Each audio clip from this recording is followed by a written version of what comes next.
আসসালামু আলাইকুম। আজ পহেলা রোজা। ঘুম থেকে উঠেই ভয়ঙ্কর একটা স্মৃতি মনে পড়ে গেল এবং খুব কান্না পাচ্ছে। অনেক মায়া লাগতেছে মেয়েটার জন্য। নিজের প্রতিও অনেক প্রাউড ফিল হচ্ছে যে না, আলহামদুলিল্লাহ আমি কারোর জীবন বাঁচাতে পেরেছি। আল্লাহর রহমত ছিল আমাদের প্রতি। এই মেয়েটাকে আমি 2024-এ প্রথম রোজায় ইকবাল রোডের মাঠের কোনায় পাই।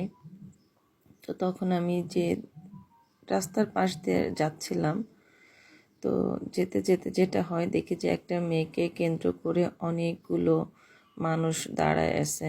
শুধু তাই না, ওইখানে অনেক সচেতন মানুষও ছিল, কিন্তু মেয়েটাকে কেউ আসলে হসপিটালাইজড করতেছিল না।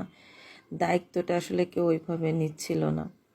পরে অ্যাম্বুলেন্স কল করি এবং আমি আর একটা ছেলে ছিল তালহা।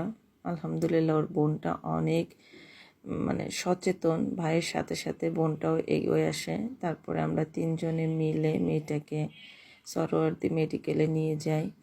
মেডিকেলে নিয়ে যাওয়ার পরে যে ধকল, প্রথমত ও একজন বেওয়ারিশ, ওর কোনো নাম ঠিকানা নাই।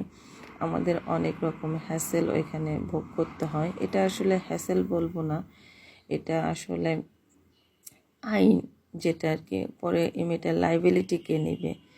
তো শেষ পর্যন্ত যেটা হয়, তালহার বোন চলে আসে। যেহেতু প্রথম রোজা, আমি এত কষ্টের মধ্যে ছিলাম ওই মুহূর্তে, তার কারণ ইপু তখন পা ভেঙে গেছে, ওর ডান পা 6 টুকরা।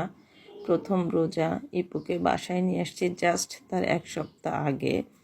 আমরা হসপিটাল থেকে ইপুকে বাসায় নিয়ে আসছি। আমি আসলে কি করব বুঝতে পারতেছিলাম না। ওই মুহূর্তে ওই মেয়েটাকে আমি ফেলে রেখে আসতেও পারতেছিলাম না। তো আলটিমেটলি আমি ইপুকে ফোন দিয়ে বলি, ইপু আমি এমন একটা বিপদে পড়ে গেছি, একটা মেয়ের অবস্থা খুবই খারাপ, ওকে আইসিইউতে রাখতে হচ্ছিল।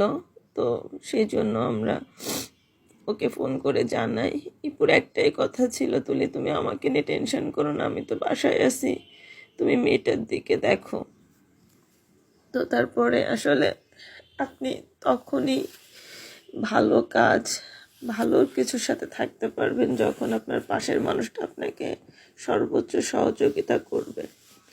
তো তারপরে আমি মেয়েটাকে হসপিটালে ভর্তি করি। এখানে যে দেখতেছেন, আমাকে একটা ফর্ম দেওয়া হয় যে মেয়েটার সাথে আমার সম্পর্ক, এর মৃত্যুতে আমার উপরে কী পরিমাণ ইফেক্ট আসতে পারে, আমি কেন ওকে এখানে নিয়ে আসছি, একদম ডিটেলস সুন্দর করে আমাকে লিখতে হয়। লিখে এটা আমাকে যে ভিডিও করে দিচ্ছিল এসআই মইবুল সাহেব, মইবুল ভাইও আলহামদুলিল্লাহ অনেক ভালো একজন মানুষ। যেহেতু তালহা ওর বোন চলে যায়, তো আমি তারেক ভাইকে কল করি। তারেক ভাই আসে এবং আমাকে অনেক বেশি মানসিকভাবে সাপোর্ট দেয় যে আপু কোনো অসুবিধা নেই, আপনি পারবেন। তো মেয়েটাকে আইসিইউতে রাখতে বা ওর সমস্ত ট্রিটমেন্ট খরচ সেটা ওই মুহূর্তে আমি বহন করি।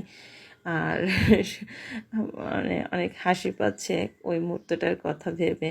আমার অবস্থা ওই মুহূর্তে এমন ছিল, ইপুকে আমি ট্রমা থেকে নিয়ে আসছি, 15 দিনও হয় নাই। ট্রমায় আপনারা যারা ঢাকাতে থাকেন জানে যে হিউজ পরিমাণ একটা বিল আসে যারা ট্রমাতে ট্রিটমেন্ট করায়।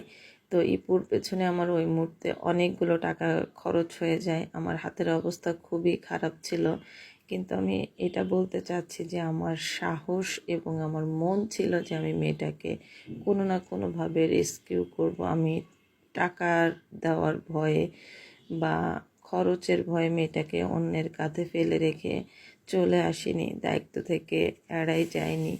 আপনারা যারা অনেক ক্ষেত্রে হয় না সমালোচনা করেন, আসলে দিয়ে থুয়ে সমালোচনা করেন, দেখবেন সমালোচনা করার মতো এনার্জি আপনাদের থাকবে না।